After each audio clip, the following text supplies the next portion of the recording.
Hello everyone. Welcome again. I'm a little bit tired tonight because basically I have been traveling how many hours yesterday? About 10 hours, and then had to scurry back home. Yesterday, 3 hours to my parents, Pastor Earl and Pastor Lillian's Lawson. They graduated, got their masters in counseling, theology, and I was so proud of them. Yay! And then I had to scurry back home, 3 hours back home. Why? Because my girls had their soccer tournament for 6 hours this morning. And then kudos to my girls because they had their recital, their dance recital for another 3 hours. So pretty much we were busy all day. And you know what I love about God? He has a sense of humor because I was so tired. And then while I'm sitting there figuring I'm going to decompress, he drops a word in my spirit. So I'm here to share it. When you join to listen to these messages, I'm a firm believer, and I always ask God, send the individuals that need to hear the message. I don't need a mask's following on it because I'm a firm believer that the word, as a servant of God, I'm not perfect. Everyone that knows me personally knows that, but they do know that I have a love for people in my heart. And I thank God because God has placed that there. But I always tell people, don't get it twisted. God ain't done with me yet. So with that being said, I was sitting in the recital and, he gave me a word, and it was about dreams, meaning to follow your dreams. So many of us are birthed with dreams within us. It's not odd. They ever say the richest place on earth is the graveyard. Why? Because every gift and talent that God has given us, if it's not utilized, that is where it ends up. There's a scripture in the Bible, I believe it was Matthew 25, where it talks about the talents of the vineyard, where the vineyard master gave the workers talents. He went off on his own.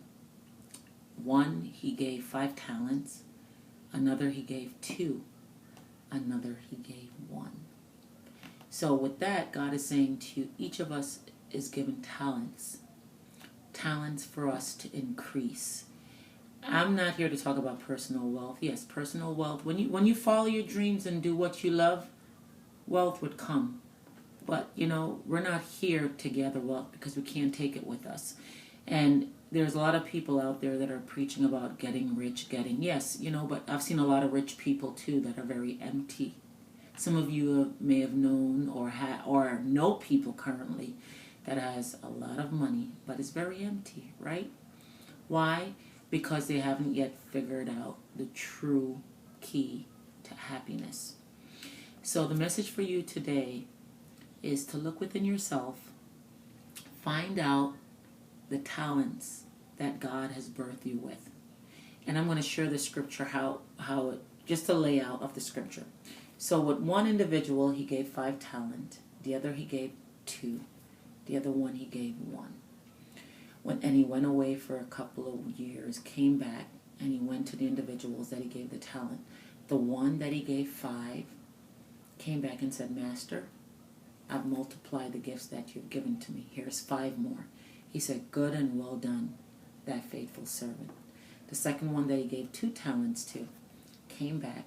Said, here, Master, here's 2 more talents in addition to the 2 that you gave me. The Lord said, well done, thou good and faithful servant.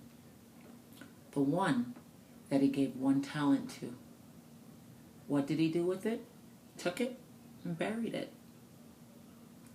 How do you expect to grow if you're burying your talent? And a lot of people bury their talents out of fear. The Bible said the Lord didn't give us a spirit of fear, but of power, love, and of a sound mind.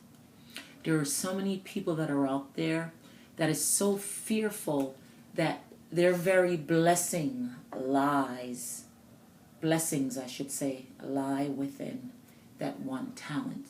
So if you bury 1 talent, how can you move into to destiny? How can you move into the dream that God has in store for you?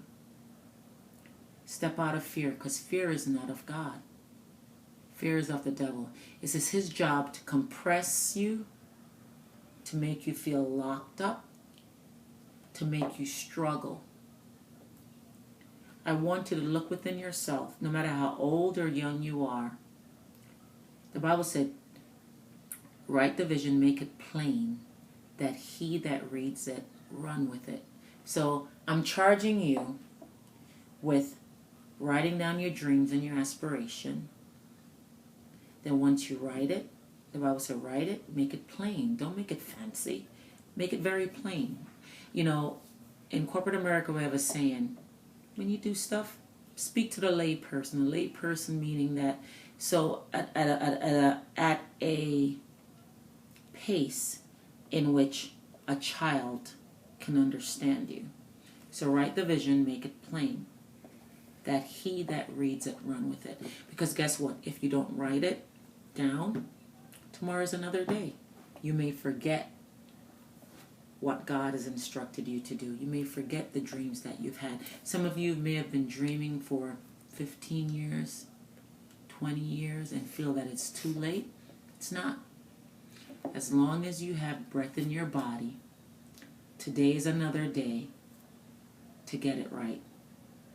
I want to say thank you for this broadcast. I hope to hear from you. I charge you with writing down your talents that God has given to you, I should say, and make it multiply. Multiply means that write it down, impart it unto others, or better yet, it may be a gift that he has given to you to make you increase in your finances, in your wisdom, within your health, or even just to share with others that are less fortunate or even more fortunate than you are. Because I'm a firm believer that it takes a village to raise a child. Thank you again, and have a blessed day. Shadow winds, but I wonder what would happen if you say what you